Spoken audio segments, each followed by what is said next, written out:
a guy named Charles Ponzi, and trust me, his story is wilder than any econ textbook. Born in Italy in 1882, Ponzi wasn't your average Joe. This guy was like a walking, talking, get-rich-quick scheme. He came to America with dreams of hitting it big, and boy did he ever, just not in the way you'd expect. Before he was infamous for his namesake scheme, Ponzi was a two-bit con man. We're talking petty theft, forgery, you name it. This guy was like the dollar store version of a criminal mastermind. But it was in 1919 that Ponzi's name became synonymous with financial fraud. That's when he unleashed his masterpiece, the Ponzi scheme. Buckle up, folks, because this is where things get really interesting. Imagine this. You're just an average Joe trying to make ends meet in the roaring 20s. The world is buzzing with new opportunities, jazz music fills the air, and the economy is booming. But despite the good times, you're still struggling to get ahead. Life is good, but wouldn't it be great to be rolling in dough? Imagine having enough money to not just get by, but to truly live it up. To buy that new car, to take your family on a vacation, or to simply not worry about the next bill.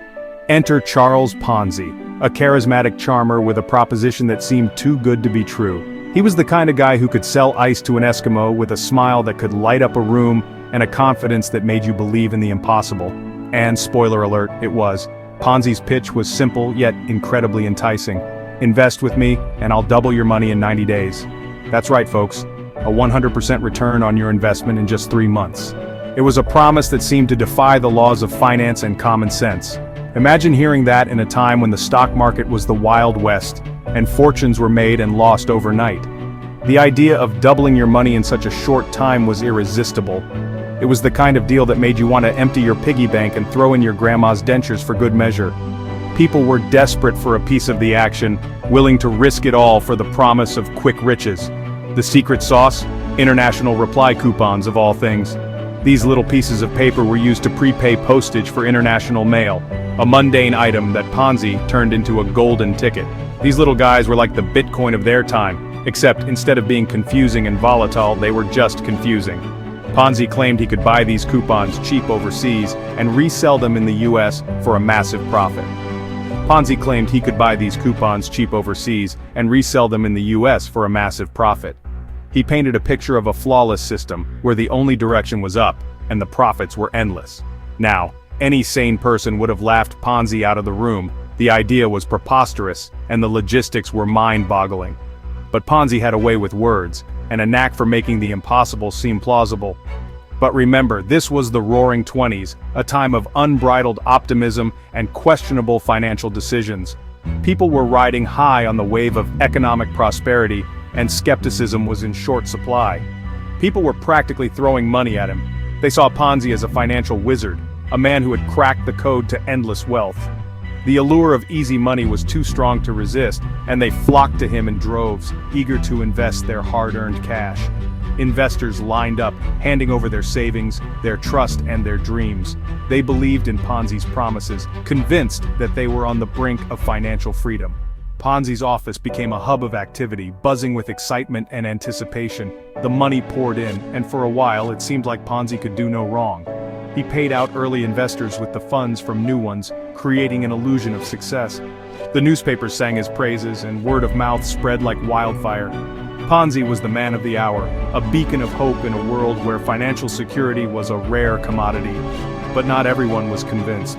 There were whispers of doubt, murmurs of skepticism. Some questioned the sustainability of Ponzi's scheme, wondering how long it could last before the house of cards came tumbling down.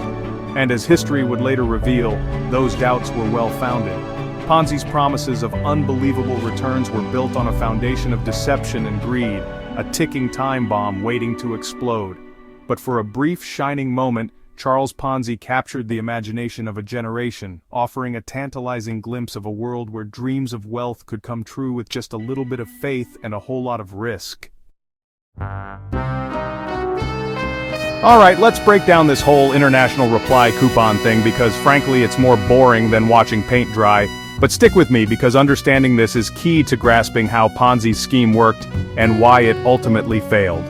In a nutshell, these coupons could be bought in one country and exchanged for postage stamps in another. The idea was that you could take advantage of the differences in postage prices between countries to make a profit. Sounds simple, right? Well, not quite. Ponzi claimed he could exploit these price differences to make a killing. He promised investors that he could deliver a 50% return on investment in just 45 days. That's an astronomical return, and it was enough to get people lining up to hand over their money. But here's the catch, and it's a big one. There weren't any significant price differences. The margins were so small that it was practically impossible to make any real money. It was like trying to arbitrage the price of a Big Mac between two McDonald's across the street from each other. Sure, you might save a nickel, but you're not going to get rich doing it. The whole premise was flawed from the start. But Ponzi was a master of persuasion, and he managed to convince people that he had found a foolproof way to get rich quick. So how did Ponzi keep the money flowing? Simple, he was paying old investors with new investors' money. This is the hallmark of a Ponzi scheme.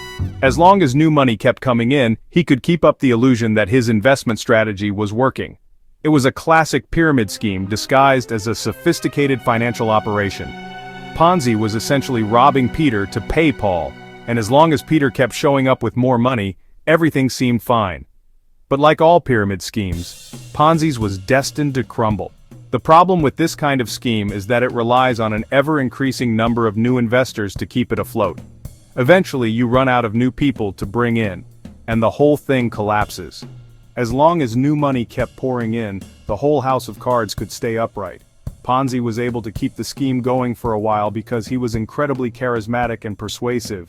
He made people believe that they were part of something revolutionary. But like all pyramid schemes, Ponzi's was destined to crumble. You see, you can't defy the laws of mathematics forever, even if you're a charismatic con man with a killer mustache.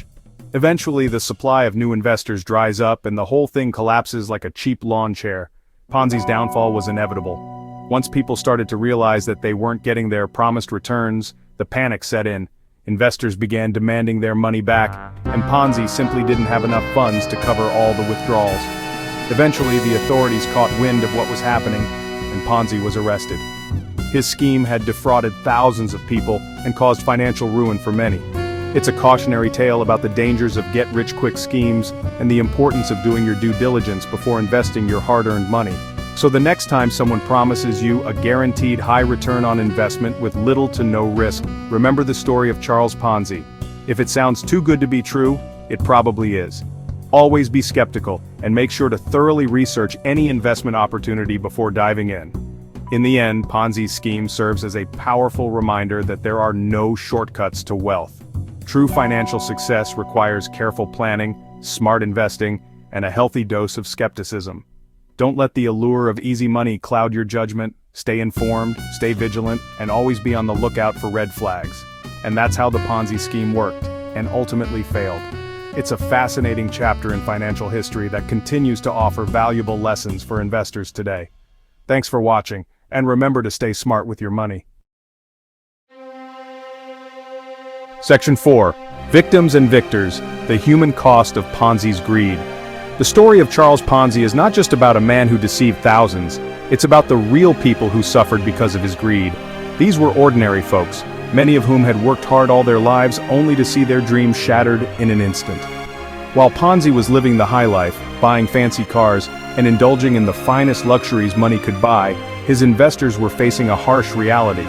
Ponzi's extravagant lifestyle was a stark contrast to the financial ruin he left in his wake. And hobnobbing with the elite, his investors were getting a crash course in the school of hard knocks.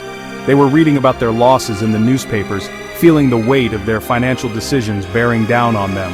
Remember those folks who emptied their piggy banks? They had put their trust in Ponzi, believing his promises of quick and substantial returns. They had hoped to secure a better future for themselves and their families. Yeah, they weren't laughing anymore. The reality of their situation was sinking in, and it was devastating. The dreams they had nurtured were now in tatters, replaced by a grim uncertainty about the future. Thousands of people lost their life savings, their hard-earned money gone in the blink of an eye. The banks they had trusted were closing their doors, and there was no way to recover what they had lost. Their dreams of a comfortable retirement, their plans for a peaceful and secure old age, were now nothing more than a distant memory. Many elderly people found themselves in dire straits, with no means to support themselves and their faith in humanity. The betrayal they felt was profound. They had believed in the system, in the promise of the American dream, only to have it all come crashing down. It was a financial bloodbath, a disaster of epic proportions. The ripple effects of Ponzi's scheme were felt far and wide, affecting not just the investors, but entire communities. And Ponzi was the grinning vampire at the center of it all. He seemed almost oblivious to the pain he had caused, his smile a chilling reminder of his callousness. But amidst the tragedy, there were a few unlikely winners. These were the people who had managed to see through the facade or who had simply been lucky enough to get out in time. Some folks managed to cash out before the whole thing went belly up, walking away with a tidy profit. They had taken a gamble, and it had paid off, walking away with a tidy profit. They were the ones who had beaten the odds, who had managed to navigate the treacherous waters of Ponzi's scheme and come out on top. They were the lucky ones, the ones who had managed to escape the worst of the fallout. Their stories were rare, but they provided a glimmer of hope amidst the darkness. The ones who beat the odds and lived to tell the tale. They became the cautionary voices warning others of the dangers of too-good-to-be-true schemes. The story of Ponzi's victims is a cautionary tale about the dangers of greed and the devastating impact it can have on ordinary people. It's a stark reminder of the importance of due diligence and skepticism, and the importance of financial literacy.